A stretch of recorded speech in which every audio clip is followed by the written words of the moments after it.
এই খতম তারাবি কিন্তু বেদাত।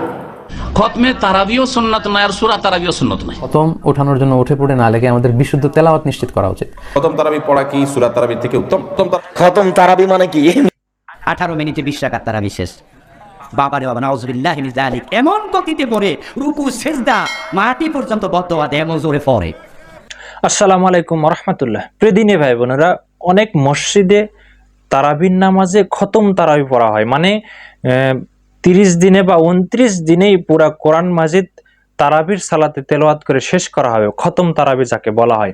এই খতম তারাবি কি সুন্নাত না বিদাত? এ ব্যাপারে আমরা প্রায় 7 জন আলেমের বক্তব্য শুনবো যে খতম তারাবি দেওয়াই ভালো না ধীর স্থিরিতে সূরা তারাবি ভালো। চলুন ধারাবাহিকভাবে আলেমদের বক্তব্যগুলো শুনে আসি। এই যে প্রচলিত যে খতম তারাবি চলছে, হ্যাঁ, কোরআনকে মেরে ফেলার তারাবি, কোরআনকে অপমান করার তারাবি, এই খতম তারাবি কিন্তু বেদাত। 1 2 নম্বর হলো, যদি কোরআন খতম করবে তারাবির মাধ্যমে দীর্ঘ তারতিলের সাথে পড়ে কোরআন খতম করবে, কোনো সমস্যা নাই। যত তেলাওয়াত করবে ততই ভালো, আলহামদুলিল্লাহ। এইভাবে যদি কোরআন খতম দেয় তাহলে কোনো সমস্যা নাই তারাবিতে। কিন্তু বর্তমান উপমহাদেশে যেভাবে কোরআনের উপর অত্যাচার করা হচ্ছে, এটা শুধু বেদাতি না, এটা কোরআনের অবমাননা। খতম তারাবি চলছে, গোটা দেশেই চলছে। যে মসজিদে যাবেন ওই মসজিদে সৌদি আরবের আলেম সহ পৃথিবীর সবচেয়ে বড় ফতোয়া বোর্ড, ফতোয়া আল্লাহ দাইমা ইন্টারন্যাশনাল ফতোয়া বোর্ড, সেখান থেকে খতম তারাবিকে ডাইরেক্ট বেদাত বলা হয়েছে। গোটা পৃথিবীতে চলছে। খতম তারাবি পড়া কি সূরা তারাবির থেকে উত্তম? খতম তারাবি ও সূরা তারাবির মধ্যে কি সওয়াবের কোনো কম বেশি আছে? অর্থাৎ খতম তারাবি পড়া কি সূরা তারাবির থেকে উত্তম?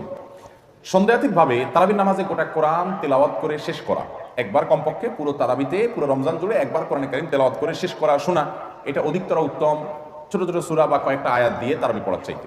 এতে কোনো সন্দেহ নাই। সারা রমাদানে কমপক্ষে একবার কোরআন খতম করা তারাবিতে, এটা মুস্তাহাব। কিন্তু 4G 5G গতিতে তারাবি পড়লেন, যে তারাবিতে হাবেশ সাহেব শুধু ইয়ালামুন তাআলামুন ছাড়া আর কিছু বুঝলেন না, এইরকম তারাবি খতম তারাবি করার চাইতে সূরা তারাবি করা উত্তম। যে সূরা তারাবিতে আপনি এই ইয়ালামুন তাআলামুন ছাড়া আরো জিনিস বুঝবেন। আছে না অনেক এলাকাতে এরকম হয়। ওই যে কিছু ভিডিও আছে আপনার অনলাইনে দেখা যায় যে বিভিন্ন দেশের, আমার দেশে এত ন্যাক্কারজনক ঘটনা মনে হয় না এখন তো করছে, দেখা যায় যে কি পড়ে কিছুই বোঝা যায় না, 1.5 মিনিটে 2 রাকাত শেষ। এরকম অনেক নামাজ আছে না? নাই, অনেকে 1.5 মিনিট লাগে না। এই তুফান মিল গতিতে সব কাজে গতি ভালো না। নতুন একটা ফোন বাইর হইছে, একবারে লেটেস্ট মডেল। আগের মডেলের সাথে এটা পার্থক্য কি? কোয়ার্টার সেকেন্ড আগে কাজ করে, ক্লিক করলে খোলে কোয়ার্টার সেকেন্ড আগে, ব্যাস। এটার কারণে এটার দাম অনেক বেশি। আছে না? না, এরকম নতুন ডিভাইস আসছে, মডেল নতুন, দাম বেশি কেন? কারণ একটু আগে খোলে। এখানে গতি অনেক গুরুত্বপূর্ণ এবং গতির কারণে দাম বেড়ে যায়। ইবাদতে কিন্তু সেটা না, এখানে গতি যত কম হবে কোয়ালিটি তত ভালো হবে, বেশি হবে। অতএব তারাবির নামাজের ক্ষেত্রেও যত আস্তে আস্তে পড়া যায় তত ভালো। বিভিন্ন এলাকার হাবেশ সাহেব বেচারাদেরকে দূরের উপর রাখে মুসল্লিরা, ঠিক না ঠিক? আমি অনেক হাবেশ সাহেব জিজ্ঞেস করছি, ভাই এত হুলস্থুল কেন করে? বলে, ভাই পাবলিক ডিমান্ড। কিসের ডিমান্ড? পাবলিক ডিমান্ড বলে। অনেক মুসল্লি আছে বলে, হুজুর পাশের মসজিদের মুসল্লি এসে বলছে, এই তোদের ইমাম সাহেবের কত সময় লাগে? আমাদের ইমাম সাহেবের 56 মিনিটে শেষ হয়ে যায়।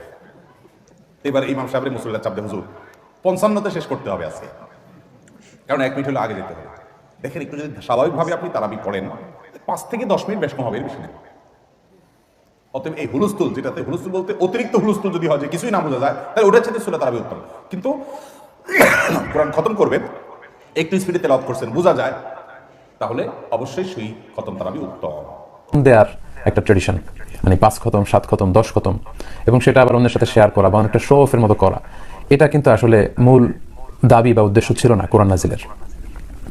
এজন্য খতম ওঠানোর জন্য উঠে পড়ে না লেগে আমাদের বিশুদ্ধ তেলাওয়াত নিশ্চিত করা উচিত। আমরা প্রতিদিন যতটুকু রমাদানে তেলাওয়াত করবো আমরা যাতে বিশুদ্ধভাবে করি, তাজভিদ মেনটেন করে যেন করি, তাহসিনের সাথে করি, এবং তেলাওয়াতের গুণগত মান নিশ্চিত করে যাতে আমরা তেলাওয়াত করি। কারণ রুব্বা কারিলিল কোরআন ওয়াল কোরআনু ইয়ালআনুহু, কোরআনের কিছু কারি আছে বা তেলাওয়াতকারী আছে যাদেরকে কোরআন রহমতের পরিবর্তে লানত দেয়। তো আমরা যেন রহমতের মাসে লানত না কুড়াই, আমরা যেন বেশি বেশি রহমত করাতে পারি। এজন্য প্রথম কথা হচ্ছে যে আমরা যাতে তাজভিদ মেনটেন করে তেলাওয়াতের গুণগত মান নিশ্চিত করে কোরআন তেলাওয়াত করি। কারণ কালামুল্লাহ মাজিদে সূরাতুল মুজাম্মিলের 4 নম্বর আয়াতে আল্লাহ তাআলা আমাদেরকে আদেশ করেছেন এবং বলেছেন, ওয়ারাত্তিলিল কোরআনা তারতিলা, আমাদের যেরকম মনে চায় আমরা চাইলে কিন্তু ওই রকম কোরআন তেলাওয়াত করতে পারি না। আমাদেরকে তার তিলের সাথে কোরআন তেলাওয়াত করতে হবে, তার তিলের সাথে, অর্থাৎ ধীরস্থিরভাবে থেমে থেমে তাজবিদ মেনটেন করে তেলাওয়াতের যে গুণগত মান সেটাকে নিশ্চিত করে তেলাওয়াত আদায় করার নামই হচ্ছে তার তিল। আল্লাহর হাবিব সাল্লাল্লাহু আলাইহি ওয়াসাল্লাম তার তিলের সাথে তেলাওয়াত করতেন। তো আমি খতম দেওয়ার জন্য যে উঠে পড়ে লাগে আমাদের দেশের ট্রেডিশন, কেউ যদি এই তার তিলের যত সিফাত আমি বর্ণনা করলাম এই সবগুলো মেনটেন করে যদি কেউ খতম দিতে পারেন তাহলে এটা নূরুন আলা নূর, এটা তো অনেক ভালো, এটা প্রশংসনীয়, হাদা মাহমুদ, এটা অবশ্যই প্রশংসনীয়। আপনি তার তিলের সাথে তাজবিদের সাথে থেমে থেমে ধীরে ধীরে যদি কোরআন তেলাওয়াত করে শুরু থেকে শেষ পর্যন্ত রমাদানে যেতে পারেন এটা খুবই ভালো, এবং এভাবেই কোরআন তেলাওয়াত আমাদের করা উচিত। সেক্ষেত্রে আমি মাঝে মাঝে যারা হয়তো শুরু থেকে শেষ পর্যন্ত শেষ করতে চান বা পারেন না তাদের জন্য একটা ছোট্ট টিপস শেয়ার করি, সেটি হচ্ছে রমাদানের প্রত্যেক সালাতের পরে যদি আপনি 4 পৃষ্ঠা করে কোরআন তেলাওয়াত করেন তাহলে প্রতিদিন 20 পৃষ্ঠা আপনার তেলাওয়াত হবে। অর্থাৎ ফজরের সালাতের পরে যেহেতু আপনার ওযু আছে আপনি 4 পৃষ্ঠা কোরআন পড়ুন যদি সুযোগ হয়, জোহরের সালাতের পরে আরো 4 পৃষ্ঠা পড়ুন, আসরের সালাতের পর আরো 4 পৃষ্ঠা, এইভাবে 5 ওয়াক্ত সালাত শেষে 4 পৃষ্ঠা করে যদি আপনি পড়েন তাহলে 4 5 20 20 পৃষ্ঠা, আর প্রতিটি পাড়ায় 20 পৃষ্ঠা থাকে হেফজ কোরআনে, বাংলাদেশের নুরানি যে কোরআন 20 পৃষ্ঠা থাকে, তাহলে প্রত্যেক সালাত শেষে 4 পৃষ্ঠা করে পড়লে কিন্তু আপনি একদিনে 20 পৃষ্ঠা কোরআন তেলাওয়াত করতে পারলেন এক পারা, তার মানে 30 দিনে আপনি সহজেই 30 পারা এভাবে করতে পারেন। এটা হচ্ছে যাদের পক্ষে সম্ভব হয়ে ওঠে না। আর যারা টাইম ফিক্স করে পড়তে অভ্যস্ত যে না আমি প্রতিদিন ফজরের পরে 2 ঘন্টা পড়ি বা রমাদানে আমি জোহরের পরে 2 ঘন্টা পড়ি, তাদের কথা ভিন্ন। আব্দুর রাজ্জাক সাহেব আমি যে হাফেজ নই পড়তে পারি না, আরে হাফেজও পড়তে পারো না, এমনি কোথা থেকে কোথায় চলে গেছে। আগে বলে দিয়েছে কেউ যেন লোকমা দিও না গো, খতম তারাবি মানে কি এমনি সবাই মিলে ফাঁকি দিচ্ছে, কেউ বুঝে না কেউ। 20 রাকাত 10 রাকাত মানে যখন হয়েছে তখন বলছে আল্লাহর সামনে আরো 10 রাকাত আছে, এটা ইবাদত নয়, এটা ইবাদত নয়। আর পিছনে যারা আছে তারা কেউ লোকমা দেয় না, তার মানে লোকমা দিলে তো এত ভুল হচ্ছে টাকা দিবে না তো। যারা টাকা দিচ্ছে তাদের তো ওরা তো সচেতন মানুষ, ওরা তো মাস্টার মানুষ বা ব্যবসায়ী মানুষ, ওরা চোখ দেখলে বুঝতে পারে 19-20 ঘটনা কি, তখন অন্ধই চলছে, যেখানে পড়ছে মাসের শেষে বললে যে খতম তারাবি হয়ে গেছে। 30 পারা কোরআন, 30 পারা কোরআন তো সহজ নয়, যার জন্য আল্লাহ রাসূল একটা সহজ পথ বলেছেন, না সূরা ইখলাস 3 বার পড়ে নাও, দিয়ে কোরআন মাজিদ পড়ার সময় নাকি নিয়ে নাও। ওটা অনেক মর্যাদা, 1 মাসে পড়ো, 15 দিনে পড়ো, 7 দিনে পড়ো, 3 দিনে পড়ো, কোরআন মাজিদ শুরু থেকে শেষ পর্যন্ত পড়ো। অনেক ভালো সূরা বাকারা পড়ো, আলে ইমরান পড়ো, অনেক ভালো সূরা বাকারা আর সূরা আলে ইমরান তোমার পক্ষে বিচারণটা আল্লাহর মুখোমুখি এমন কঠিন ভাবে লড়ে যাবে, তর্ক বিতর্ক লাগিয়ে দিয়ে সূরা বাকারা আপনার পক্ষে আগে তাকে জান্নাতে দিতে হবে, তারপরে কথা। আল্লাহ বলছে না পাপী জাহান্নামে যাবে, সূরা বাকারা বলল জি না আমাকে পড়েছো তাকে আগে জান্নাতে দিতে হবে, তারপরে কোনো কথা। আপনার পক্ষ হয়ে সূরা বাকারা তুমুল ঝগড়া করবে আল্লাহর সাথে, আপনাকে আগে জান্নাত দিবে, তারপরে সূরা বাকারা থামবে। আমি আর আপনি তো বুঝলাম না, তখন সহজ করে দিয়েছেন আল্লাহ রাসূল। তাহলে এক কাজ করো, সূরা ইখলাস 3 বার পড়ো, সব হয়ে যাবে। 1 মিনিটে একবার কোরআন মাজিদ, 1 মিনিটে একবার কোরআন মাজিদ। আব্দুর রাজ্জাক সাহেব এত সহজ? জি, আপনি ব্যাগ ভরে নেন না নেকিতে। আমরা ছোটবেলায় শুনতাম বলতো যে তারাবি মানে তাড়াতাড়ি, যত তাড়াতাড়ি তারাবি পড়া যায় তত বেশি সওয়াব। এই জন্য মসজিদে প্রতিযোগিতা শুরু হয়, কোন মসজিদ থেকে কোন মসজিদে তারাবি তাড়াতাড়ি পড়তে পারে। এই যে তারাবি সংক্ষেপ করার প্রতিযোগিতা, এটি মারাত্মক একটি ভুল। এই জন্য আমার সম্মানিত ভাই ও বোনেরা, সলাতুত তারাবিহের জন্য আলাদা কোনো বিধান নাই, এবং আমাদের সমাজে আমরা কোরআন খতমকে বাধ্যতামূলক করে নিয়েছি। বাধ্যতামূলক করার কারণে আমাদের সম্মানিত হাফেজ সাহেবগণ অতি দ্রুত গতিতে তেলাওয়াত করেন, যেটা বোঝা যায় না, তার তিলের খেলাফ, যেটি কোরআন বিকৃতির শামিল, মারাত্মক গুনাহের কাজ, এই কাজগুলো করে থাকেন, যে কিভাবে দ্রুত খতম করা যায়। আয়েশা রাদিয়াল্লাহু তাআলা আনহাকে আবু সালামা বিন আব্দুর রহমান রাহিমাহুল্লাহ তিনি জিজ্ঞাসা করেছিলেন যে রাসূলুল্লাহ সাল্লাল্লাহু আলাইহি ওয়াসাল্লাম রমাদানে কিভাবে সালাত আদায় করতেন। আম্মা জান আয়েশা রাদিয়াল্লাহু তাআলা বলেন, আল্লাহ রাসূল সাল্লাল্লাহু আলাইহি ওয়াসাল্লাম রমাদান এবং গায়রে রমাদান সব সময় তিনি 11 রাকাতের বেশি সালাত আদায় করতেন না। আর ফাকানা ইউসাল্লি আরবান, তিনি 4 রাকাত সালাত আদায় করতেন। ফালা তাসআল আন হুসনিহিন্না ওয়া তুলিহিন্না, কত সুন্দর ভাবে তিনি আদায় করতেন, কত দীর্ঘ করে লম্বা করে তিনি আদায় করতেন, সে ব্যাপারে তোমরা আমাকে প্রশ্ন করিও না। মসজিদ আছে, সেই মসজিদের তারাবি 1 রাকাত কবুল হবে না, হয় না। 18 মিনিটে 20 রাকাত তারাবি শেষ। বাবারে বাবা, নাউযুবিল্লাহি মিন যালিক। এমন গতিতে পড়ে রুকু সিজদা মাটি পর্যন্ত বদদোয়া দেয়, এমন জোরে পড়ে। যে মসজিদে ধীরস্থিরভাবে সুন্নাত তরিকায় নামাজ হয় সেখানে মুসল্লি কমে যায়, ঠিক না? আস্তাগফিরুল্লাহ আস্তাগফিরুল্লাহ।